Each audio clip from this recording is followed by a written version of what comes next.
سلام. آیا بخشش مهریه یا به زبان حقوقی بذل مهریه، اهم از این که سکه باشه، خونه باشه یا هر مالی باشه که مالیت داشته باشه، به موجب دست نوشته که سند عادی حساب میشه امکان پذیر هست یا خیر؟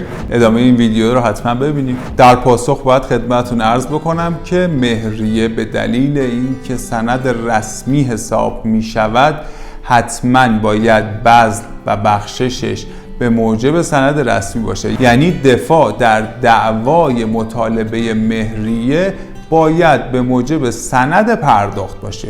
حالا این سند میتونه بذل مهریه باشه که آقا قبول بذل کرده باشه، ولی در اینجا بنده یک پیشنهادی دارم که بعداً نه خانوم و یا هر ذینفع دیگه‌ای هیچ ادعایی نتونه نسبت به مهریه داشته باشه. اون هم این هستش که سند ابرا تنظیم بشه در اینجا که آقا هم خیالش راحت باشه. مواظب خودتون خیلی باشید.